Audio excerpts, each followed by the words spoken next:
Shri Thank you Hanuman very much, Beniwal जी।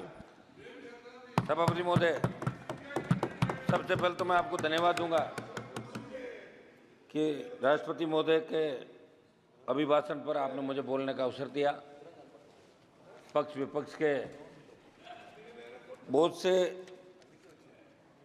विद्वान सदस्यों ने अपनी बात रखी और हमारे लिए सबसे खुशी की बात यह है कि आज से लोकसभा सुचारू रूप से चालू हो गई।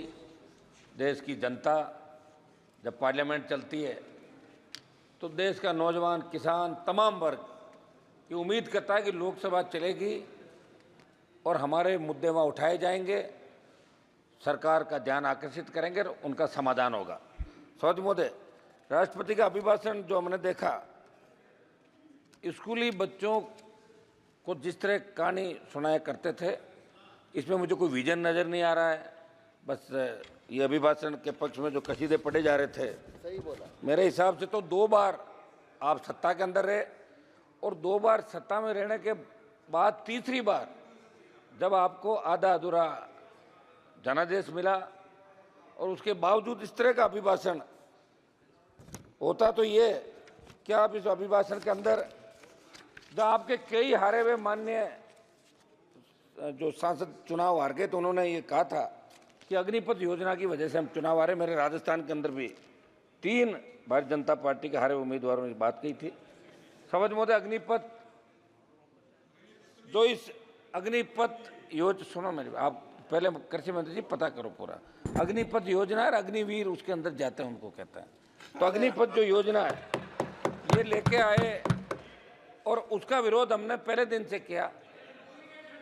All party meeting, Lok Sabha Jodhpur में 2 लाख जवानों की रैली करी और देश का नौजवान कहीं न कहीं ये महसूस कर रहा है कि सेना के अंदर जो सम्मान पहले मिलता था, हमारे गांव के गांव जब सेना के अंदर कोई जाता तो गांव के अंदर बड़ा धूम धड़ाके स्वागत होता। मेरा बेटा सेना के अंदर गया। हम पंजाब से, हमारे सामने बैठे हैं मंत्री जी, बिट्टू जी, ये लोग यहाँ बैठे हैं। तो ये चूरू वाले MP साहब, सेना के अंदर जाने का मतलब रोजगार के लिए नहीं, वो गौरवान्वित महसूस करता है कि मैं सेना के अंदर गया। और उसका पिताजी गांव की चौपाल में कहते हैं मेरा बेटा सेना के अंदर गया।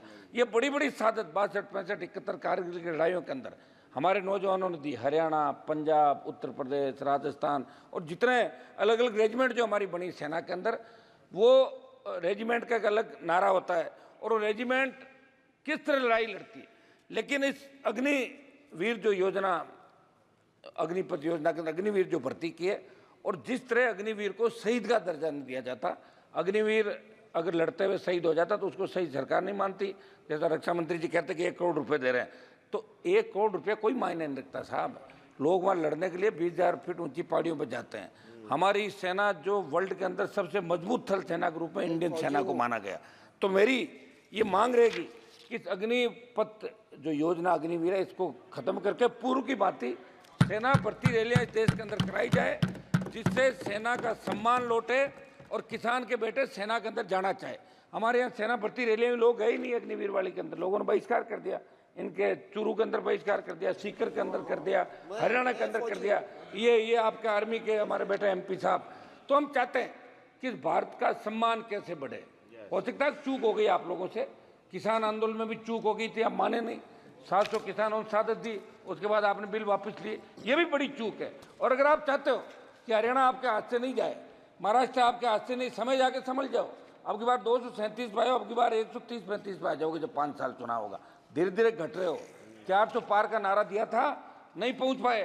राजस्थान के हमारे मंत्री जी बैठे सामने, 2 मंत्री राजस्थान के अंदर, मेरे को कह रहे थे पिछली बार कि हमारी वजह से आप आ गए, ये पिछली बार कर लो। मैं तो फिर आ गया वापस, आ गया 10, 15, 10, 12, 7 आए, 3-4 आपके मार्जिन पे बॉर्डर पे रहे थे। सब आप तो मेरी समझ महोदय, मेरी सरकार से मांग है कि इस अग्निवीर अग्निपथ योजना को समाप्त करके, और एक उस समय जब अग्निपथ योजना लाए थे तो, रुकिए भाई 1 मिनट प्लीज, मूवी अलग है, इस योजना का नाम पढ़ ले, आप सुनो, पहले पढ़ाई करो, तैयारी करो। सिवाय मोदी जी के नारे लगाने के कुछ नहीं करते आप लोग, मोदी जी ही करते, पढ़ा करो। तो ये मेरा समझ मुद्दे, एक उस समय क्या हुआ था कि जब ये योजना आई, उस समय आप कंक्लूड एक मिनट साहब, साहब, आप conclude कीजिए। सेनापति जो रैलियां होती थी उसमें हमारे बच्चों ने जो फिजिकल थल सेना आपकी, रुकिए साहब क्यों बोल रहे हैं हम, थल सेना, वायुसेना और आपकी नेवी, इन तीनों के अंदर फिजिकल हो गया और बच्चों को ज्वाइनिंग लेटर दे दिए, उनकी भी भर्ती नहीं कर रहे हो, उनकी भर्ती की जाए। तो मेरी ये मांग रही है कि शपथ में अग्निवीर अग्निपथ को समाप्त करके और नए सिरे से सेना के सम्मान के अंदर बहुत चिंतित है पूरा देश, और आपके अंदर भी इस बात को लेकर हलचल है। निश्चित रूप से जब इस बार वोट की चोट लगी है तो आपके भी थोड़ी बहुत श्री तो सुदामा मुझे लग रहा है कि प्रसाद, ठीक हो। बोल श्री सुदामा 2 मिनट प्रसाद बोल जी। रहे साहब आप एक बार, शपथ मोदी 2 मिनट बात तो समाप्त करो मेरी, आप तो 2 ही मिनट में करा दिया। श्री सुदामा मैं प्रसाद जी। समझ बोलते 2 मिनट सबको दिया आपने, 2 मिनट सभापति महोदय, 2 मिनट में समाप्त कर लेता हूँ। इम्पोर्टेंट टॉपिक बात कर रहे अब मैं सिर्फ इम्पोर्टेंट टॉपिक पे बात करूंगा, नहीं, उनको आप टोका टोकी नहीं important कर रहा हूं। टॉपिक बात कीजिए, लेकिन कंक्लूड कीजिएगा ना। महोदय, समाचार पत्रों में असंगठित उद्योगों के वार्षिक सर्वेक्षण में नेशनल सैंपल सर्वे ऑफिस के आंकड़ों को पढ़ रहा था। विगत 7 सालों में 18 लाख उद्योग बंद हो गए, 54 लाख लोगों को नौकरी खोनी पड़ी। नोटबंदी, जीएसटी तक कोरोना महामारी इसका कारण, प्रमुख कारण है, लेकिन अभी बात में इस बात का कोई जिक्र नहीं। समझ महोदय, युवा आत्महत्या कर रहा है और नशे की बढ़ती प्रवृत्ति देश के लिए चिंता का विषय। सिंथेटिक नशा, पंजाब, हरियाणा, राजस्थान, एमडीएमए, एलएसडी, इस पे कैसे रोकथाम हो, ये हम सब के लिए चिंता का विषय, सबको इस पर विचार करना चाहिए। नीट की बात चली, हम भी चाहते हैं कि नीट के अंदर एक दिन की चर्चा होनी चाहिए, ये हमारी सबकी मांग है। और हमारी मांग तो ये भी है कि मंत्री जी माननीय सभापति महोदय,